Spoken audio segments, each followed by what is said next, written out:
टीजांस पाठशाला के digital platform पर आप सभी का स्वागत है।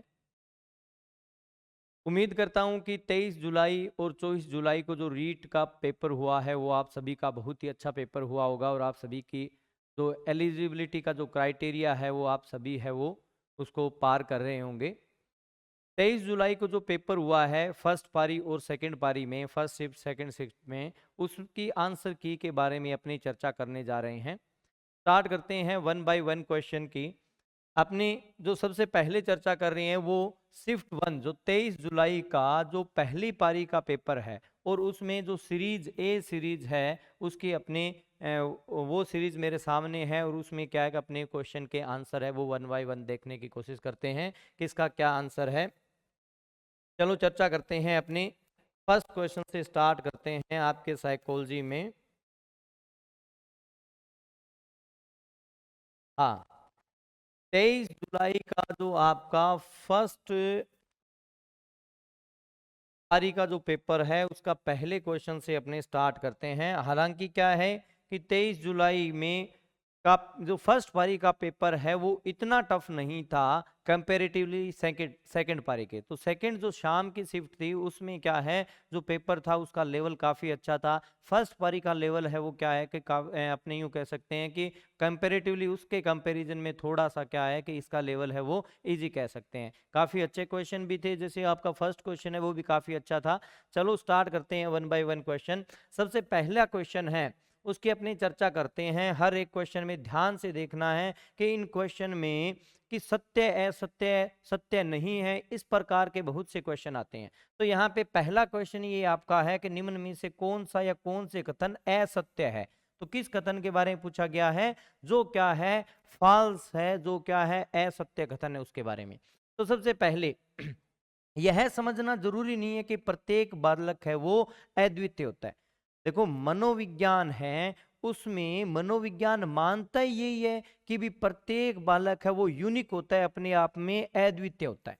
प्रत्येक बालक क्या होता है, यूनिक होता है, अपने आप में क्या होता है, अद्वितीय होता है। तो मनोविज्ञान है वो प्रत्येक बालक को यूनिक मानते हुए ही पढ़ता है, अपने यूं कहें। और एजुकेशनल साइकोलॉजी में यही चीज मानी जाती है और इसी प्रकार से टीचिंग लर्निंग की सारी प्रोसेस चलती है। तो यहाँ पे पहला सेंटेंस है वो आपका असत्य हो गया है कि यह समझना जरूरी नहीं है। बिल्कुल यह समझना जरूरी है कि प्रत्येक बालक है वो क्या होता है, अद्वितीय होता है। तो यहाँ पे पहला स्टेटमेंट है ये आपका असत्य स्टेटमेंट है, या आपने यूं कहें फॉल्स स्टेटमेंट है। नेक्स्ट, बच्चा एक एकीकृत पूर्ण के रूप में विकसित होता है। बिल्कुल, जो बच्चे की जो चाइल्ड है वो किस प्रकार से डेवलप होगा, यूनिफाइड होल के रूप में, एक एकीकृत रूप में बच्चे का क्या होगा, विकास होगा। तो ये सेंटेंस है वो बिल्कुल सही है। विकास के एक पहलू में किसी समस्या की दूसरे को प्रभावित करने की संभावना होती है। बिल्कुल, अगर विकास है उसका कोई एक एस्पेक्ट, जैसे क्या है कि संज्ञानात्मक विकास है, तो संज्ञानात्मक विकास है वो अगर क्या है अपने यूं कहें धीमा होता है, तो बालक का जो अन्य विकास है वो भी क्या है कि उससे प्रभावित होता है। जैसे क्या है कि अपने बात करें कि उसका सामाजिक विकास प्रभावित होगा, उसका संवेगात्मक विकास प्रभावित होगा। तो विकास का जो एक एक पहलू है विकास का, उसमें अगर कोई समस्या आ जाती है वो तो दूसरों को प्रभावित करता है। तो ये स्टेटमेंट भी सही है। और विकास एक अनुक्रमिक प्रक्रिया है। तो इंग्लिश और हिंदी दोनों में आप समझें कि अनुक्रमिक, जिसको यहाँ पे इंग्लिश में पढ़ते ही अपने को समझ में आ जाता है सिक्वेंशियल प्रोसेस।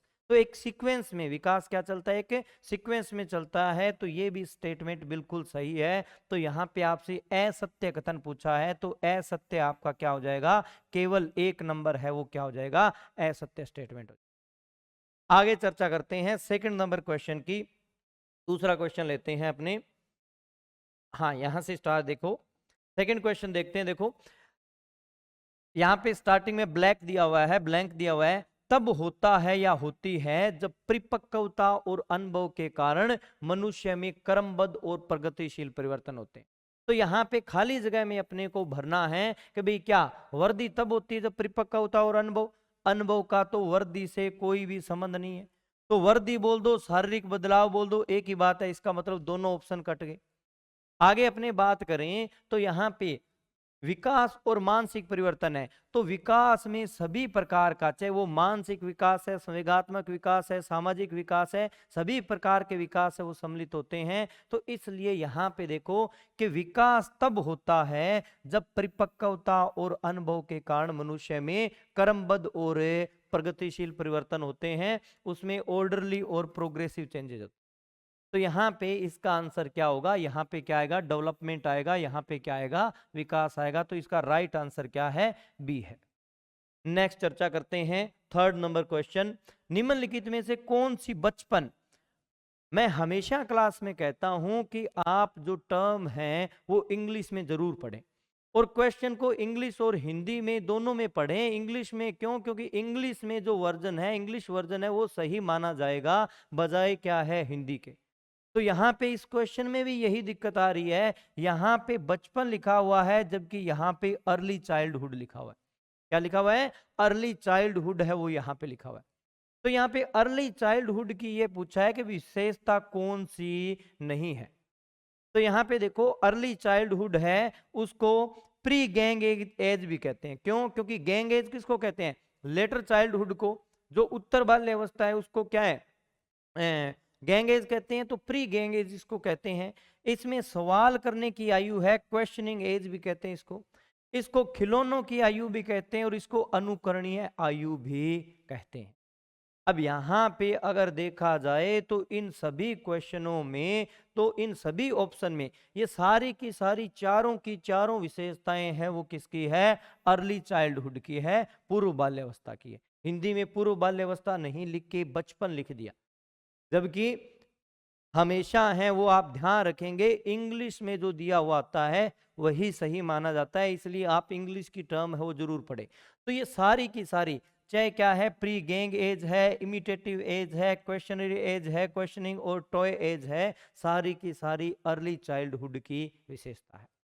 मेरे अकॉर्डिंग ये क्वेश्चन है वो क्या है कि बोनस होना चाहिए आपका, जहां तक, क्यों, क्योंकि चारों की चारों विशेषताएं हैं वो कौन किसकी है, आपके पूर्व बाल्यावस्था की विशेषताएं हैं, अर्ली चाइल्डहुड की विशेषता।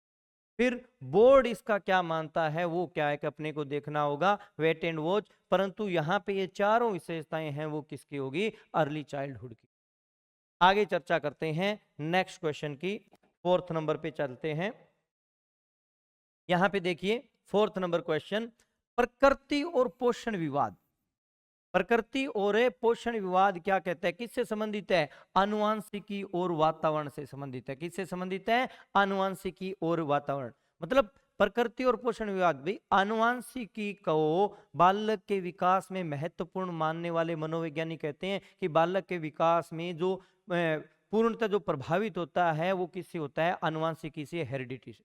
वातावरण के जो समर्थक मनोवैज्ञानिक है वो ये कहते हैं बालक का विकास किससे प्रभावित होता है, वातावरण से। तो इन दोनों का जो विवाद है भी, जो क्या है आनुवांशिकी के समर्थक है और वातावरण के समर्थक है, उसको क्या कहते हैं, प्रकृति पोषण विवाद के नाम से फेमस। तो यहाँ पे इसका आंसर क्या होगा, ए होगा, फोर्थ का आंसर ए होगा। नेक्स्ट क्वेश्चन है उसकी चर्चा करते हैं, फिफ्थ क्वेश्चन देखिए। यहाँ पे प्रतिभाशाली बालक की बुद्धि लब्धि क्या है। तो प्रतिभाशाली बालक की बुद्धि लब्धि 140 की बुद्धि लब्धि के बालक को अपने क्या कहते हैं, 140 है उससे ऊपर की बुद्धि लब्धि के बालक को अपने क्या कहेंगे, प्रतिभाशाली बालक। वैसे तो यहाँ पे देखें 130 भी दिया हुआ है, 140 भी, 130 बुद्धि लब्धि। वैसे सामान्यतः मनोवैज्ञानिक मानते हैं कि प्रतिभाशाली बालक है वो किस में आते हैं, जो 130-40 से ऊपर की बुद्धि लब्धि के हैं वो प्रतिभाशाली बालक की श्रेणी में आएंगे। परंतु यहाँ पे जब 130 और 140 दोनों ऑप्शन आ गए तो यहाँ पे ऊपर के ऑप्शन है उसको आप मान के करेंगे। हालांकि क्या है कि यहाँ पे 130 जो दिया हुआ है वो किसने बताया, क्रो एंड क्रो ने। किसने बताया है, क्रो एंड क्रो ने। क्रो एंड क्रो ने जो प्रतिभाशाली बालक है, जो टैलेंटेड चाइल्ड है, उसकी बुद्धि लब्धि बताई कितनी, 130। और जो मंद बुद्धि बालक है उसकी बुद्धि लब्धि कितनी बताई थी, 70 IQ बताई थी। कितनी बताई थी, 70। ये जो 70 IQ से नीचे की बुद्धि लब्धि के बालक है वो किस में आते हैं, मंद बुद्धि बालक की श्रेणी। तो क्रो एंड क्रो ने ये दो चर्चा की थी, 130 प्रतिभाशाली और 70 IQ से कम वाले हैं वो किस में आ जाएंगे, आपके मंदबुद्धि बालक में। तो यहाँ पे इन दोनों में क्या है, मैक्सिमम आपका ये दिया हुआ है, इसलिए अपने किसको मानेंगे, बी ऑप्शन को प्रतिभाशाली बालक के आईक्यू के रूप में मानेंगे। आगे चलती हैं, मेरे व्यू के अकॉर्डिंग बी है, बोर्ड क्या मानता है वो अपने को देखना है। फाइनल आंसर की है वो क्या है, बोर्ड के द्वारा जो जारी की जाएगी। हालांकि क्या है कि हमेशा जो भी आंसर की जारी की जाती है, बहुत से क्वेश्चन पे ऑब्जेक्शन लगता है, वो अलग बात है, परंतु मेरे व्यू, मेरे नॉलेज के अकॉर्डिंग है वो क्या है, इसका 140 आंसर होना चाहिए। आगे चर्चा करते हैं, नेक्स्ट क्वेश्चन 6 पे चलते हैं। 6 नंबर क्वेश्चन देखिए, स्कूलों को व्यक्तिगत भिन्नताओं का ध्यान रखना चाहिए क्योंकि बच्चे के जो स्कूल में जो टीचर पढ़ा रहे हैं उनको व्यक्तिगत विभिन्नता का ध्यान क्यों रखना चाहिए। तो यहाँ पे देखते हैं, प्रत्येक छात्र को विशिष्ट महसूस करवाने हेतु, छात्रों के बीच में अंतर को कम करने हेतु, छात्र और छात्राओं की क्षमताओं और प्रदर्शन को नहीं जानने के लिए और समझने के लिए कि छात्र सीखने में समर्थ है या असमर्थ क्यों हो रहे। तो यहाँ पे व्यक्तिगत इंडिविजुअल डिफरेंसेस की बात करें तो एजुकेशन के पॉइंट ऑफ व्यू से देखें तो यहाँ पे सबसे महत्वपूर्ण जो है वो आपका क्या है, डी ऑप्शन है। क्यों? क्योंकि एजुकेशन पॉइंट ऑफ व्यू से देखेंगे, अगर सीखने सिखाने के दृष्टिकोण से देखेंगे तो उस नजरिए से अपने व्यक्तिगत विभिन्नताओं का ध्यान विद्यालय क्यों रखेगा, यह समझने के लिए कि छात्र को सीखने में समर्थ या असमर्थ है वो क्यों हो रहे। अगर उनको कोई चीज समझ में नहीं आ रही तो क्यों नहीं समझ में आ रही, तो इस पॉइंट ऑफ व्यू से क्या है कि व्यक्तिगत विभिन्नता का ध्यान में रखा जाता है।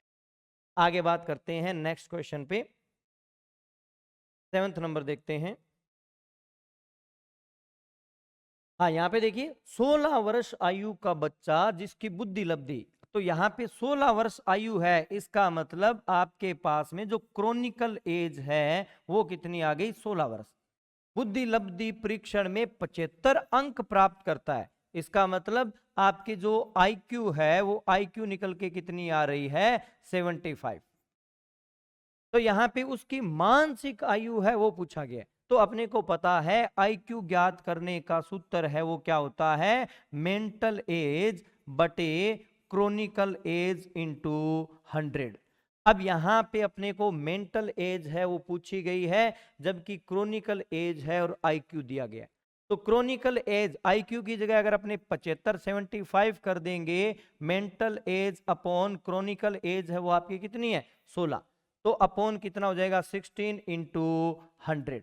तो जब यहां पे इनको क्या है, आगे इसको देखेंगे तो mental age is equal to क्या हो जाएगा, 75, mental age 7 is equal to 75 into 16 upon 100, और ये क्या हो जाएगा आपका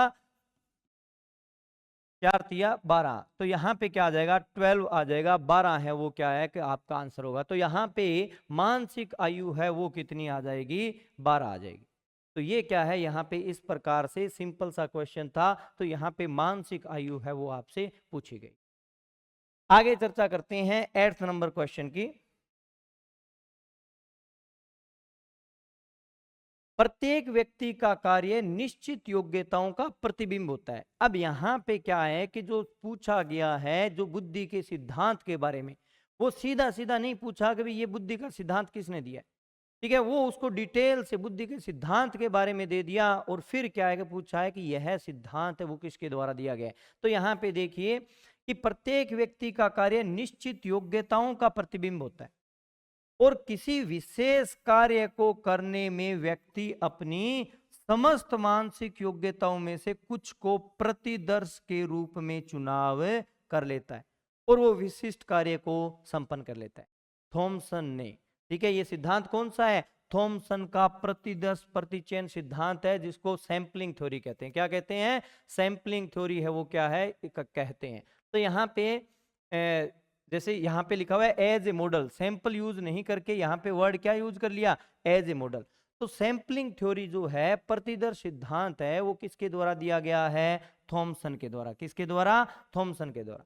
अब थॉमसन क्या कहते हैं, देखो थॉमसन जहां पे स्पीयरमैन ये कहते हैं कि सामान्य योग्यता और विशिष्ट योग्यता पाई जाती है। भाई विशिष्ट काम करने के लिए बालक में विशिष्ट योग्यता होती है, जबकि थॉमसन कहते हैं नहीं, उन्होंने विशिष्ट योग्यता की कोई चर्चा नहीं की, उन्होंने स्पीयरमैन के द्वारा बताई गई जो सामान्य योग्यता है उस सामान्य योग्यता की व्यवहारिकता पर बल दिया।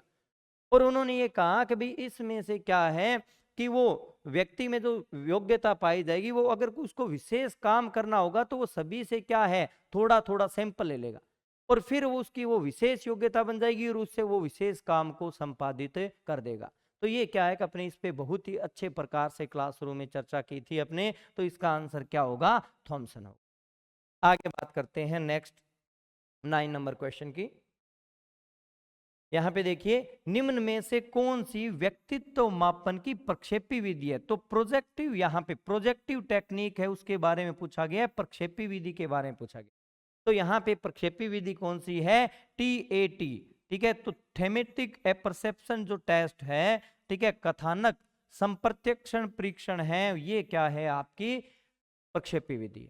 जबकि जो निर्धारण मापनी है, साक्षात्कार है, अवलोकन है, तो यहाँ पे साक्षात्कार है ये आपकी क्या है, गैर प्रक्षेपी। हालांकि तीनों की तीनों गैर प्रक्षेपी है, परंतु गैर प्रक्षेपी में साक्षात्कार है वो क्या आ जाएगी, सब्जेक्टिव मेथड आ जाएगा आपका, जिसको आत्मनिष्ठ विधि अपने कहते हैं, ठीक है। और निर्धारण मापनी और जो अवलोकन है ये दोनों आपके क्या आ जाएंगे, ऑब्जेक्टिव मेथड आ जाएंगे, मतलब वस्तुनिष्ठ विधियां हैं वो आ जाएगी। तो TAT है, थेमेटिक परसेप्शन टेस्ट है, ये आपका राइट आंसर होगा। तो यहाँ पे डी। नेक्स्ट क्वेश्चन की चर्चा करते हैं 10 नंबर की। यहां पे देखिए, सृजनात्मकता मुख्यतः किससे संबंधित है? तो क्रिएटिविटी है वो किससे संबंधित है? तो सृजनात्मकता है, ठीक है। यहां पे देखो अतिक्रियाशीलता, तो हाइपर एक्टिव तो एक प्रकार से अपने डिसऑर्डर कह सकते हैं, ठीक है, जिसमें अपने जिसको लिखते हैं ADHD, तो ये तो एक प्रकार का डिसऑर्डर है, ठीक है। लो कॉम्प्रिहेंशन, तो लो कॉम्प्रिहेंशन होगा तो सृजनात्मकता नहीं होगी, तो ये भी यहां पे नहीं होगा। अभिसारी चिंतन और अपसारी चिंतन, अभिसारी चिंतन कन्वर्जेंट थिंकिंग का संबंध होता है बुद्धि से, जबकि अपसारी चिंतन का जो संबंध होता है वो किससे होता है, सृजनात्मकता से होता है। तो यहाँ पे जैसे क्या कि गिलफोर्ड ने, अभिसारी और अपसारी चिंतन है, इसकी चर्चा किसने की, गिलफोर्ड ने।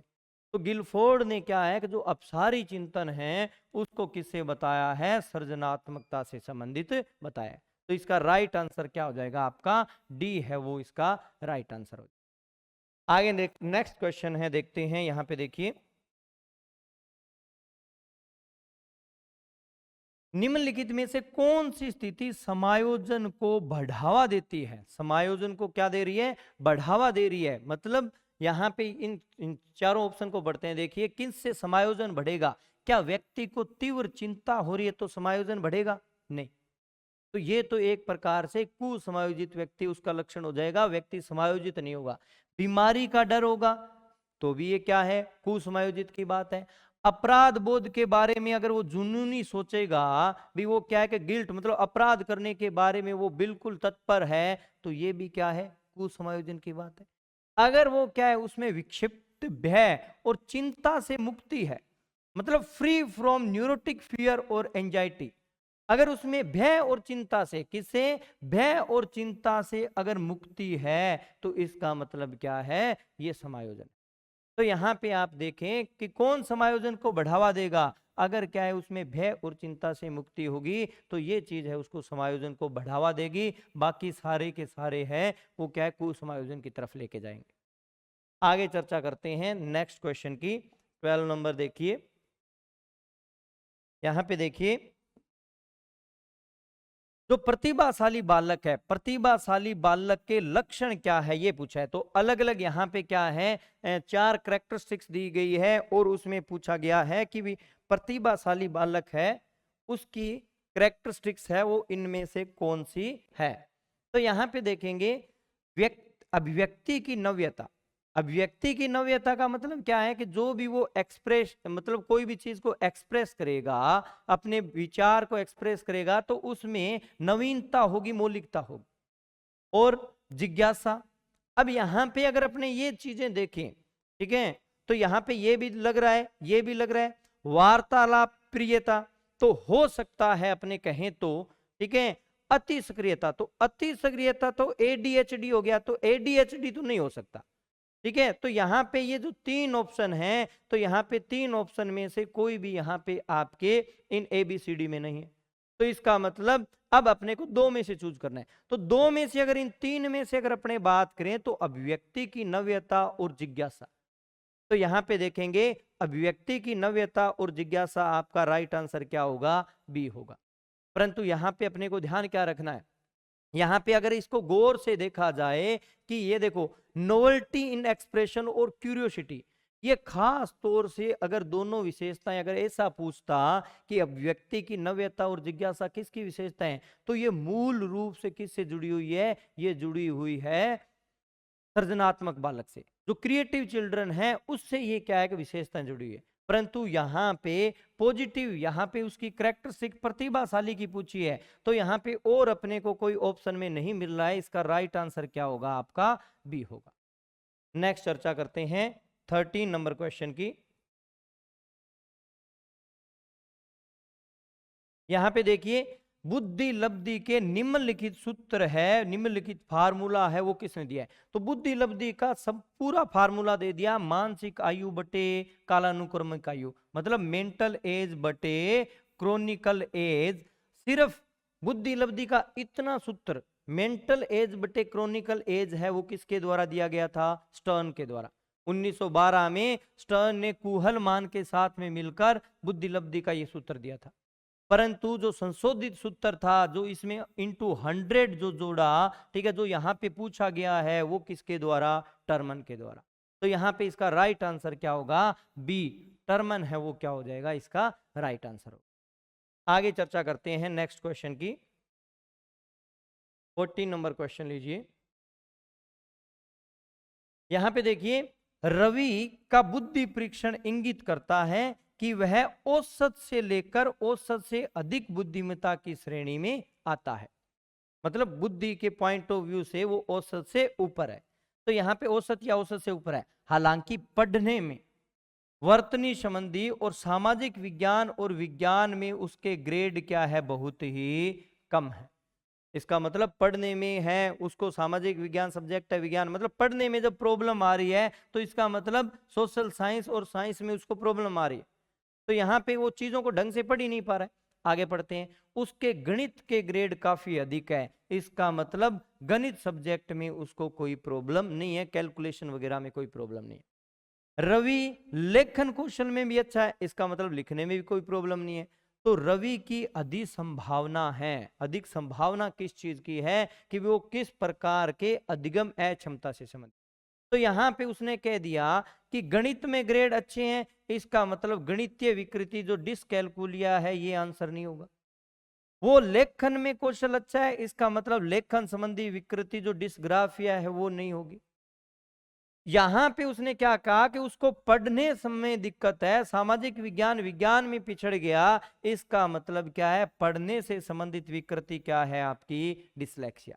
मैंने आपको अच्छे से बताया था, डिसलेक्सिया लक्स, लक्स लिखा हुआ है परंतु बच्चा अच्छे से पढ़ नहीं सकता, तो यहाँ पे इसका आंसर क्या होगा? डिसलेक्सिया होगा। पढ़ने से संबंधित उसको प्रॉब्लम आ रही है। तो 14 नंबर क्वेश्चन है उसकी चर्चा की। अब आगे चर्चा करते हैं 15 नंबर क्वेश्चन। यहां पे देखिए 15 नंबर क्वेश्चन, सीखना व्यवहार में उत्तरोत्तर सामंजस्य है, प्रोग्रेसिव बिहेवियर अडेप्टेशन। अब यहाँ पे मैंने यहाँ पे आपको 3 डेफिनेशन है वो स्किनर की रेगुलर बताई थी। व्यवहार में उत्तरोत्तर सामंजस्य, ठीक है, प्रगतिशील व्यवहार व्यवस्थापन की प्रक्रिया है, प्रगतिशील व्यवहार व्यवस्थापन की प्रक्रिया को अधिगम कहते हैं, व्यवहार में उत्तरोत्तर सामंजस्य को अधिगम कहते हैं, ठीक है। सीखने में जो अपने यूं कहें कर्म से जो क्या है कि वो ज्ञान अर्जन में जो उन्नति करता है उसको अधिगम कहते हैं। तो ये बातें किसने कही है? स्किनर ने की। और बहुत ही अच्छे प्रकार से क्या है कि आपको रिलेट करके बताया था कि उत्तरोत्तर सामंजस्य कब होगा? जब स्किन अच्छी होगी। स्किनर है उसको किस प्रकार से रिलेट करना है? अपने को स्किन से जोड़ के रिलेट करना है। तो यहाँ पे उत्तरोत्तर सामंजस्य कब होगा? जब स्किन अच्छी होगी। व्यवहार में प्रगतिशील परिवर्तन कब होगा? जब क्या है? स्किन अच्छी होगी। तो यहाँ पे राइट आंसर आपका क्या हो जाएगा? ए हो जाएगा। बिल्कुल सिंपल सी डेफिनेशन है वो यहाँ पे पूछी गई थी। आगे चर्चा करते हैं 16 नंबर क्वेश्चन की। यहाँ पे देखिए, कक्षा 2 की छात्रा सृष्टि को अध्यापिका ने मूल गणित विषय के सवाल करवाए। अगले दिन उसने बाजार में सामान खरीदने के उपरांत दुकानदार द्वारा की गई योग की गलती को चिन्हित करके उसने सही करवाया। मतलब स्कूल में उसने चीज को सीखा और जब बाजार में दुकानदार ने गलती की तो उसको उसने क्या करवाया, सही करवाया। यह अधिगम का कौन सा प्रकार है? इसका मतलब स्कूल में सीखी गई चीज को उसने व्यवहार में, बाजार में उसने काम में लिया, तो ये एक प्रकार का स्थानांतरण। कैसा स्थानांतरण? वो उसके क्या है, दूसरे प्रकार के व्यवहार में काम आ रहा है, इसलिए ये क्या है, सकारात्मक स्थानांतरण है, positive transfer of learning. Simple सा क्या है, यहाँ पे इसका आंसर क्या होगा, बी होगा। नेक्स्ट क्वेश्चन की चर्चा करते हैं, 17 नंबर। तो बात करते हैं, एक व्यक्ति में एक समय में दो विपरीत इच्छाएं हैं। तो दो विपरीत इच्छाएं अगर होगी, तो देखो कुसमायोजन में अपने इनको बहुत ही अच्छे से किया था। तो कुसमायोजन में मैंने आपको बताया था कि जो दो विपरीत इच्छाएं जो है, ठीक है, जिसमें क्या है कि व्यक्ति अलग अलग प्रकार, जैसे अप्रोच होता है, avoidance, approach avoidance, double approach avoidance. तो ये जो कन्फ्लिक्ट जो होते हैं, जिसमें क्या है, व्यक्ति कन्फ्लिक्ट, जिसको अपने क्या कहेंगे, द्वंद्व कहेंगे, इंग्लिश में क्या होगा, कन्फ्लिक्ट, ठीक है, जिसको उपागम, ठीक है, परिहार, उपागम परिहार, ठीक है, तो दोहरा उपागम परिहार।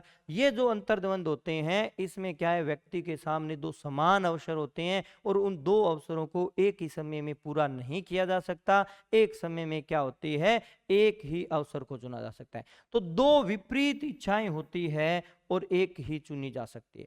तो यहाँ पे क्या हो जाएगा, आपका राइट आंसर क्या हो जाएगा, द्वंद्व है, ये हो जाएगा, कन्फ्लिक्ट हो जाएगा। आगे चर्चा करते हैं नेक्स्ट 18 नंबर क्वेश्चन की।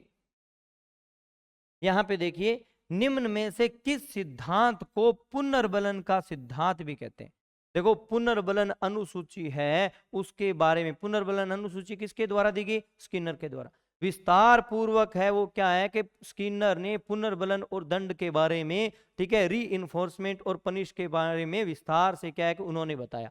तो यहाँ पे पुनर्बलन है सिद्धांत, किसको यहाँ पे कहेंगे, अगर बात करें तो क्रिया प्रसूत अनुबंधन सिद्धांत। वैसे अगर नॉर्मली अगर पूछा जाता है, यहाँ पे क्या है, मनोवैज्ञानिक का नाम नहीं दिया, ठीक है, परंतु क्या है कि यहाँ पे जो सिद्धांत है वो क्या है कि दे दिए। वैसे क्या है कि सीधा सीधा सा क्या है कि क्वेश्चन है वो पूछ लिया जाता है किस मनोवैज्ञानिक का, परंतु यहाँ पे क्या दे दिए उन्होंने, सिद्धांत के नाम दे दिए। तो किस सिद्धांत में अपने को क्या है कि पुनर्बलन अनुसूची है या पुनर्बलन दंड के बारे में विस्तार से बताया है स्किनर ने, तो स्किनर के सिद्धांत का क्या नाम है, क्रिया प्रसूत ऑपरेंट कंडीशनिंग थ्योरी में अपने इसको डिटेल। उद्दीपक अनुक्रिया है, ठीक है, शास्त्रीय अनुबंधन है, अंतर्दृष्टि है, तो उद्दीपक अनुक्रिया है। हालांकि क्या है कि अपने को कहें कि उद्दीपक अनुक्रिया इनमें भी कहीं ना कहीं क्या है, पुनर्बलन की चर्चा, ठीक है, परंतु विस्तार पूर्वक जो अपने बात की है वो किसने की है, स्किनर ने अपनी क्रिया प्रसूत से। तो नेक्स्ट चर्चा करते हैं, तो इसका राइट आंसर क्या होगा, ए होगा। नेक्स्ट चर्चा करते हैं आपके 19 नंबर क्वेश्चन की। यहां पे देखिए 19 नंबर क्वेश्चन देखिए, निम्नलिखित में से उस उदाहरण का चयन कीजिए जो आंतरिक अभिप्रेरणा को दर्शाता है। तो अपने अभिप्रेरणा के दो प्रकार पढ़े थे, एक तो बाह्य अभिप्रेरणा और एक आंतरिक अभिप्रेरणा। बाह्य अभिप्रेरणा जो होती है, जिसको अपने नकारात्मक अभिप्रेरणा भी कहते हैं। आंतरिक अभिप्रेरणा कौन सी होती है, सकारात्मक अभिप्रेरणा। बहुत ही अच्छे प्रकार से चर्चा की थी। बाह्य अभिप्रेरणा जो क्या है कि किसी दंड के कारण, किसी प्रतियोगिता, किसी पुरस्कार, जो जो क्या है कि अपने के प्रतिस्पर्धा, दूसरों मतलब बाहर से प्रभावित हो रही है, वो बाह्य अभिप्रेरणा। उसमें व्यक्ति की रुचि इस प्रकार नहीं बताई जा रही। जबकि अगर क्या है कि व्यक्ति किसी काम में इंटरेस्ट लेके करता है, रुचि मतलब उसको उस काम को करने में आनंद आता है, तो वो क्या होती है, उसकी आंतरिक अभिप्रेरणा होती है। अगर बाहर से कोई व्यक्ति पुरस्कार भी दे रहा है, तो वो भी क्या है, अब यहाँ पे आपके जो सेकंड ग्रेड का पेपर है या क्या है फर्स्ट ग्रेड का रीट मेन एग्जाम का है, उसमें आप ध्यान रखना। तो दो प्रकार की अभिप्रेरणा मैं बता रहा हूं, एक तो बाह्य अभिप्रेरणा और एक क्या है, आंतरिक अभिप्रेरणा। बाह्य अभिप्रेरणा को क्या नाम दिया है, बाह्य अभिप्रेरणा को कहते हैं नकारात्मक अभिप्रेरणा। क्या कहते हैं, नकारात्मक। ये क्वेश्चन है वो क्या है, बहुत बार गलत होता है। जैसे क्या है कि मैं आपसे एक क्वेश्चन पूछूं, आपको लगेगा कि नहीं ये तो ये होना चाहिए। जैसे क्या है, अगर कोई व्यक्ति, जैसे मान लेते हैं एक शिक्षक है, ठीक है, वो शिक्षक है, वो बच्चों को क्या है, कोई पाठ वगैरह देता है याद करने के लिए या कोई प्रोजेक्ट पूरा करने के लिए देता है। फिर क्या है कि अगर शिक्षक वो प्रोजेक्ट पूरा करके लेके आते हैं बच्चे, तो शिक्षक उनको पुरस्कार देता है। तो ये पुरस्कार नकारात्मक अभिप्रेरणा एक सकारात्मक, अगर ऐसा पूछा जाए तो आप किस पे टिक करेंगे? नकारात्मक। अब देखने में तो लग रहा है कि सकारात्मक है, परंतु नहीं, बाहर से जो भी मोटिवेशन मिल रहा है वो हमेशा क्या होता है? नकारात्मक। व्यक्ति अगर अपने अंदर से रुचि लेकर, आनंद लेकर अगर किसी काम को कर रहा है, मतलब आंतरिक रूप से, ठीक है, इंटरनली वो मोटिवेटेड है, तो वो क्या होता है? सकारात्मक।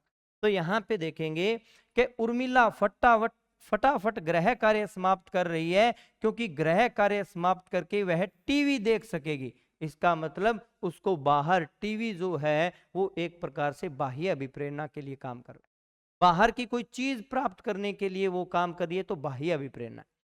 ईला बहुत सारी पुस्तकें पढ़ रही है क्योंकि वह जिले में प्रथम स्थान, तो प्रतियोगिता होगी, तो जिले में प्रथम स्थान है वो प्राप्त करके विद्यालय का नाम रोशन करना चाहती है, तो ये क्या है? प्रतियोगिता होगी, तो ये भी क्या होगी? बाह्य अभिप्रेरणा।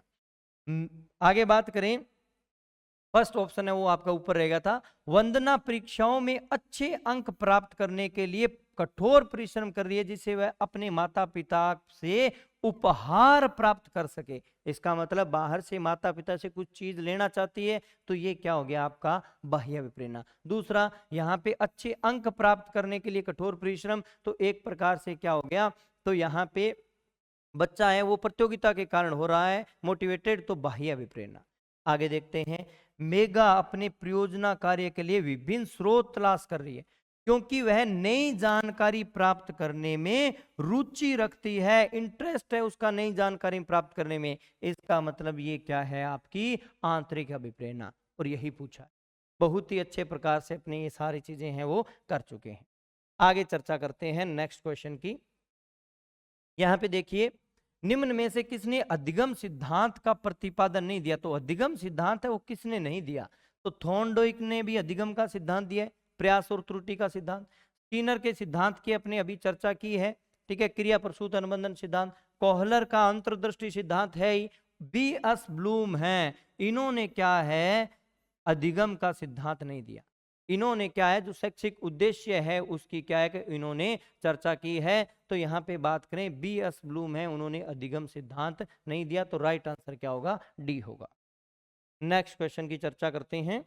बार बार बच्चों को सजा से बचने, तो यहाँ पे क्या दे रखा है? सजा से बचने या इनाम पाने के लिए सीखने की गतिविधियों में संलग्न होने के लिए कहना क्या दर्शाता है? तो यहाँ पे अगर बच्चे को, अगर कोई टीचर है, ठीक है, वो क्या है कि उनको कहता है कि भी क्या है कि आप ये काम करोगे तो आपको सजा नहीं मिलेगी, आप ये काम करोगे तो आपको ये चीज का इनाम मिलेगा। इसका मतलब ये किसकी बात कर रहा है? बाह्य अभिप्रेरणा की। किसकी बात कर रहा है? बाह्य अभिप्रेरणा की। तो अपने को यहाँ पे आंतरिक और बाह्य अभिप्रेरणा में जो एक क्वेश्चन है वो यहाँ पे और दिखाई दे रहा है। तो यहाँ पे देखें कि ये क्या है? बाह्य प्रेरणा को कम करता है, नहीं, इनाम पाना, और ये तो क्या है? बाह्य प्रेरणा को बढ़ाता है। तो ये ऑप्शन क्या हो गया? आपका कट हो गया। ये आंतरिक प्रेरणा को बढ़ाता है, नहीं, ये आंतरिक प्रेरणा को नहीं बढ़ाता, ये आंतरिक प्रेरणा को कम करता है। अगर आप इनाम और इसकी बात करेंगे तो ये आंतरिक प्रेरणा को क्या करेगा? कम करेगा, और बाह्य प्रेरणा को बढ़ाएगा। जबकि यहाँ पे क्या क्या दे दिया? बाह्य प्रेरणा को तो कम दे दिया और आंतरिक प्रेरणा को बढ़ाने की बात कर दी, बिल्कुल अपोजिट। तो यहाँ पे इनाम है वो बाह्य प्रेरणा को बढ़ाता है, जबकि इसने लिख दिया कम करता है, इसका मतलब ये गलत। और आंतरिक प्रेरणा को बढ़ाता है, जबकि ये क्या करता है? आंतरिक प्रेरणा को कम करता है। आगे बात करते हैं, बच्चों को लक्ष्य प्रदर्शन की बजाय महारत हासिल करने के प्रति ध्यान केंद्रित करना। नहीं जी, महारत हासिल है वो तब करेगा जब व्यक्ति क्या है? आंतरिक रूप से अभिप्रेत। जबकि इसमें तो क्या है, वो उनको कोई टारगेट देते हैं, भी ये काम करके बताओ, तो यहाँ पे लक्ष्य प्रदर्शन की बात की जाती है, तो इसलिए यहाँ पे इनको बिल्कुल अपोजिट करके लिख दिया। तो ये क्वेश्चन, ये ऑप्शन भी आपका नहीं होगा। बच्चों की प्राकृतिक रुचि, मतलब आंतरिक अभिप्रेरणा की बात होगी, तो प्राकृतिक रुचि और सीखने में शामिल होने की जिज्ञासा को कम करता है, बिल्कुल सही बात है। ये क्या है, यहाँ पे तो इसने बढ़ाने की बात कह दी इसलिए ये गलत हो गया आंतरिक अभिप्रेरणा को। और यहाँ पे देखो ये प्राकृतिक रुचि मतलब आंतरिक अभिप्रेरणा है। अगर बार बार उसको इनाम की बात कहोगे, अगर बार बार उसको दंड से बचने की बात कहोगे बच्चों को, तो इसका मतलब क्या है, वो क्या है, इंटरेस्ट लेके रुचि लेकर अगर कोई काम करेगा तो वो क्या है, उसका कम हो जाएगा, उसकी जिज्ञासा प्रवृत्ति है वो कम हो जाएगी। तो यहाँ पे प्राकृतिक रुचि और सीखने में शामिल होने की जो जिज्ञासा है उसको ये क्या करता है, कम करता है। तो राइट आंसर क्या होगा आपका, डी होगा। नेक्स्ट क्वेश्चन की चर्चा करते हैं। 22 पे आइए। यहां पे देखिए आरटी एक्ट 2009 के अनुसार शिक्षकों के लिए प्रति सप्ताह काम के कितने घंटे निर्धारित है। बहुत ही सिंपल क्वेश्चन है, वो सीधा सा पूछा गया। तो कितने घंटे निर्धारित है, 45 घंटे है वो इसके लिए निर्धारित है। आगे नेक्स्ट क्वेश्चन 23 नंबर क्वेश्चन देखिए। यहाँ पे निम्न में से कौन सा एक उत्तम परीक्षण की विशेषताओं से भिन्न है। मतलब एक प्रकार से बाकी हो सकते उत्तम परीक्षण की विशेषता है परंतु उससे भिन्न है। तो यहाँ पे देखिए उत्तम परीक्षण जो होता है, एक गुड टेस्ट, उसमें रिलायबिलिटी होगी, उसमें ऑब्जेक्टिविटी होगी, उसमें वैलिडिटी होगी। तीनों के तीनों गुण है वो बहुत ही अच्छे प्रकार से। और ये सबसे महत्वपूर्ण भी, ये 3 गुण तो क्या है, एक किसी भी अपने यूं कहें वैध जो टेस्ट होता है, एक अच्छा टेस्ट होता है, एक अच्छा परीक्षण होता है, चाहे उपलब्धि परीक्षण है, ठीक है, चाहे कोई भी किसी भी प्रकार का या अपने यूं कहें मूल्यांकन है या उत्तम परीक्षण है, तो उसमें ये क्या है कि रिलायबिलिटी, ठीक है, विश्वसनीयता, ऑब्जेक्टिविटी वस्तुनिष्ठता और वैधता वैलिडिटी है, ये होना जरूरी है। जबकि अभिक्षमता है, ये तो एक एप्टीट्यूड जो है, ये तो एक बच्चे की जन्मजात योग्यता होती है। बच्चे की जन्मजात योग्यता को अगर वो क्या है, किसी क्षेत्र की विशेष की को जो जन्मजात योग्यता होती है उसको अभिक्षमता कहते हैं। तो ये क्या हो गया, इससे बिल्कुल अलग हो गया। तो राइट आंसर क्या होगा इसका, डी होगा। नेक्स्ट क्वेश्चन की चर्चा करते हैं 24। यहां पे देखिए नेक्स्ट क्वेश्चन, शिक्षार्थी केंद्रित पाठ्यक्रम। शिक्षार्थी केंद्रित पाठ्यक्रम में निम्नलिखित में से कौन सबसे महत्वपूर्ण है। तो यहाँ पे लर्नर सेंटर्ड कोरिकुलम है, इसका मतलब लर्नर सेंटर्ड है। तो कौन सबसे महत्वपूर्ण है, बच्चा है वो क्या होता है, जो चाइल्ड होता है वो क्या होता है, सबसे महत्वपूर्ण होता है। तो बिल्कुल सिंपल सा क्या है कि यहाँ पे क्वेश्चन दिया गया वातावरण अध्यापक विषय वस्तु, तो राइट आंसर क्या हो जाएगा, बी हो जाएगा। नेक्स्ट क्वेश्चन 24 क्वेश्चन की चर्चा कर चुके हैं, 25 पे देखते हैं।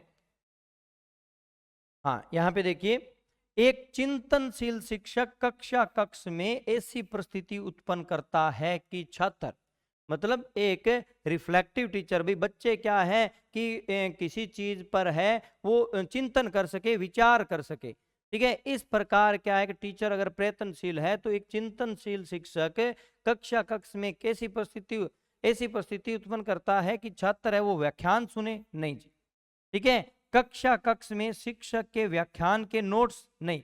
तो चिंतनशील यहाँ पे क्या हुआ, व्याख्यान सुन रहे हैं, ठीक है, नोट्स बना रहे हैं, या अपने यूं के कक्ष में अनुशासन, तो अनुशासन है बिल्कुल, अपने यूं कहें तो चिंतन की यहाँ पे कोई बात नहीं है। छात्र और शिक्षक के मध्य पारस्परिक अंतःक्रिया है, उसको प्रोत्साहन मिल रहा है। मतलब अगर क्या है कि टीचर और स्टूडेंट आपस में इंटरेक्शन करते हैं, ठीक है, स्टूडेंट है वो क्या है कि अगर उसके कोई क्वेरी है, कोई चीज को लेकर जिज्ञासा है, वो पूछता है, टीचर उसको बताता है, तो ये एक प्रकार से जो पारस्परिक अंतःक्रिया है, ठीक है, जो इंटरेक्शन है जो स्टूडेंट और टीचर के बीच में, तो ये क्या है कि एक प्रकार से क्लासरूम में पॉजिटिव माहौल है वो क्रिएट किया जाता है। किस प्रकार के टीचर के द्वारा, रिफ्लेक्टिव टीचर जो है, चिंतनशील शिक्षक है, उसके द्वारा क्लासरूम में कक्ष में इस प्रकार की परिस्थिति है वो क्रिएट की जाएगी। तो यहाँ पे हालांकि ये ऑप्शन भी ठीक है भी, कक्ष में अनुशासन होना चाहिए, परंतु सब में जो बेस्ट ऑप्शन है वो क्या है, बिना क्या है, यहाँ पे अपने यूं कहें चारों में एकदम स्पष्ट तौर से अपने को दिखाई दे रहा है, डी आंसर हो। नेक्स्ट क्वेश्चन की चर्चा करते हैं। 26 नंबर क्वेश्चन देखिए, क्रियात्मक अनुसंधान क्या है। तो क्रियात्मक अनुसंधान का अगर अर्थ भी अगर अपने अच्छे से पढ़ लेते हैं तो ये क्या है कि अपने आप में क्वेश्चन पूरा होता है। क्रियात्मक अनुसंधान क्या है, क्रियात्मक अनुसंधान है वो किसी भी संस्था के द्वारा अपने यूं कहें जो तात्कालिक जो समस्याएं हैं उनका तुरंत समाधान करने के लिए संस्था के कर्मचारियों के द्वारा संस्था के स्तर पर ही किया जाता है। तो क्रियात्मक अनुसंधान है वो अनुदेर्ध्य, अनुप्रयुक्त, एक शोध जिसमें तत्काल समस्या का समाधान, जैसे अभी मैंने आपको अर्थ बताया तो वो क्या है, मैंने क्या कहा, क्रियात्मक अनुसंधान क्या है, एक ऐसा अनुसंधान जो किसी संस्था के द्वारा, संस्था के कर्मचारियों के द्वारा किया जा रहा है, संस्था के स्तर पे किया जा रहा है, संस्था की जो समस्याएं हैं उनका तत्काल समाधान करने के लिए, उसी समय क्या है, समाधान करने के लिए। तो एक ऐसा शोध है जिसमें तत्काल समस्या को हल किया जा सके। तो ये क्या है, इसके अर्थ में ही यहाँ पे बिल्कुल सिंपल सा क्वेश्चन है वो पूछा गया था। तो राइट आंसर क्या होगा, सी होगा। नेक्स्ट क्वेश्चन की चर्चा करते हैं। 27वां नंबर देखिए, एनसीएफ 2005 के अनुसार एक शिक्षक की भूमिका है वो किस प्रकार की होनी चाहिए। तो एनसीएफ क्या कहता है, एक शिक्षक है वो सुविधा प्रदाता के तौर पर, फैसिलिटेटर के तौर पर काम करे, न कि एक अपने यूं के ऑटोक्रेटिक, मतलब यूं कहें कि तानाशाह नहीं होना चाहिए, डिक्टोरियल नहीं होना चाहिए, ऑथोरिटेटिव परमिसिव नहीं होना चाहिए। मतलब ये नहीं है कि भी वो क्या है, हर काम बच्चे हैं वो हर एक्टिविटी है उनको सिर्फ टीचर है वो नियंत्रित करता रहे, बच्चे को कोई एक्टिविटी नहीं कराए, हर क्या है निर्देश है वो शिक्षक, हर ज्ञान है हर चीज है वो शिक्षक के द्वारा बताई जा रही है, नहीं। ठीक है, एनसीएफ क्या कहता है, टीचर है वो एज ए फैसिलिटेटर के तौर पर, सुविधा प्रदाता के तौर पर काम करे, और बच्चे क्या है खुद करके चीजों को सीखे। तो यहाँ पे क्या आ जाएगा, राइट आंसर बी होगा। आगे चर्चा करते हैं 28 नंबर क्वेश्चन की। मूल्यांकन का उद्देश्य क्या होता है। तो मूल्यांकन है वो बच्चों को मंद बच्चे, मंद शिक्षार्थी, प्रतिभाशाली बच्चों के रूप में अंकित करना तो बिल्कुल भी नहीं होता। मूल्यांकन ये नहीं कहता कि भी आप बच्चों पे टैग लगा दो, कभी ये क्या है मंदबुद्धि बालक है, या ये क्या है धीमी गति से सीखने वाला है, ये प्रतिभाशाली है जी, ये औसत बच्चे हैं, नहीं, टैग लगाने की बात नहीं करता। तो ये ऑप्शन नहीं हो सकता। उन बच्चों की पहचान करने के लिए जिन्हें उपचारी उपाय की आवश्यकता है, बिल्कुल ये हो सकता है मूल्यांकन, परंतु ये एक प्रकार से अपने यूं कहें कि उन बच्चों की पहचान, ये एक प्रकार से मूल्यांकन का सीमित अर्थ हो गया।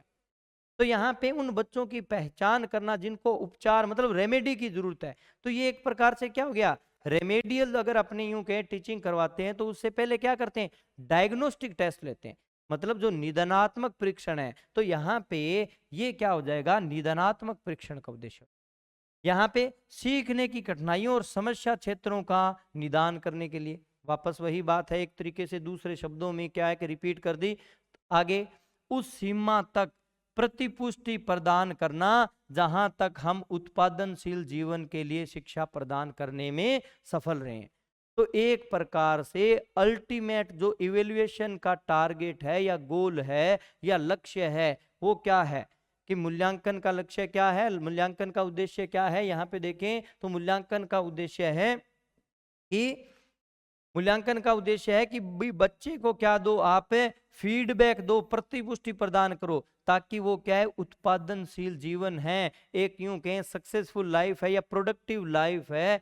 ठीक है, सक्सेसफुल जीवन के लिए, प्रोडक्टिव लाइफ जीने के लिए क्या है उसको एजुकेशन है वो प्रदान की जा सके। तो एकदम यहाँ पे अगर देखें तो चार ऑप्शन में सबसे बेस्ट आपका क्या है, डी है। तो ये क्या होगा, इसका राइट आंसर होगा। आगे चर्चा करते हैं नेक्स्ट क्वेश्चन की।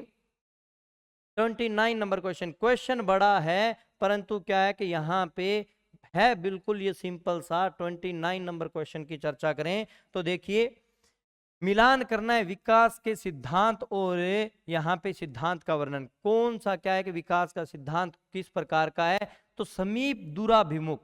तो समीप दूराभिमुख यहाँ पे अगर इंग्लिश में देखें तो ज्यादा अच्छा रहेगा। तो यहाँ पे देखें, यहाँ पे चर्चा करते हैं। देखो प्रोक्सिमो डिस्टल, प्रोक्सिमो डिस्टल क्या होता है, जो नजदीक से दूर का जो विकास होता है उसको अपने क्या कहते हैं, प्रोक्सिमो डिस्टल कहते हैं। मतलब अंदर से बाहर की तरफ, नजदीक से दूर की तरफ। इसका मतलब प्रोक्सिमो डिस्टल का क्या हो जाएगा, growth from the centre of body to outward, मतलब अंदर से बाहर की तरफ। आगे देखते हैं सेफ्लोकोडल, मतलब सिर से पैर की तरफ। ठीक है, तो यहाँ पे बात करें सेफ्लोकोडल है वो क्या आ जाएगा, हेड टू टो सीक्वेंस आ जाएगा। नेक्स्ट चर्चा करें इंटर इंडिविजुअल डिफरेंसेस, देखो मैंने बताया था कि जो व्यक्तिगत विभिन्नताएं हैं वो दो प्रकार की होती है, एक तो कौन सी, अंतरव्यक्तिक और एक अंतराव्यक्तिक। इंग्लिश में बात करें तो इंटर इंडिविजुअल और इंट्रा इंडिविजुअल। जो अंतरव्यक्तिक विभिन्नताएं होती है वो दो व्यक्तियों में या दो से अधिक व्यक्तियों की अगर अपनी तुलनात्मक रूप से देखें तो उनमें जो विभिन्नता पाई जाएगी वो क्या होती है, अंतरव्यक्तिक है विभिन्नता होती है। अगर अपने बात करें दूसरा इंट्रा इंडिविजुअल, ये विभिन्नता जैसे कौन सी होती है कि व्यक्ति के अंदर जो विभिन्नता, मतलब दूसरे से तुलना नहीं करनी। जैसे एक ही व्यक्ति के बारे में बताएं, जैसे क्या है कि मनोज है, ठीक है, वो क्या है कि अपने यूं कहें किसी चीज को बोलकर इतने अच्छे से नहीं बता सकता, लिख कर क्या है कि वो अच्छे से बता सकता है। तो यहाँ पे एक ही व्यक्ति के अगर उसी की तुलनात्मक रूप से बात करें, विभिन्नता की बात करें, तो इंट्रा इंडिविजुअल अंतराव्यक्तिक विभिन्नता होती है। और जब दो की तुलना करेंगे, ठीक है, राम और मोहन की आपस में तुलना करते हैं, भाई राम क्या है कि फुटबॉल खेलने में अच्छा है, ठीक है, या अपने यूं कहें जबकि मोहन नहीं है। राम क्या है कि बहुत अच्छा वक्ता है, सोहन नहीं है, या राम की हाइट लंबी है, सोहन की हाइट है वो कम है।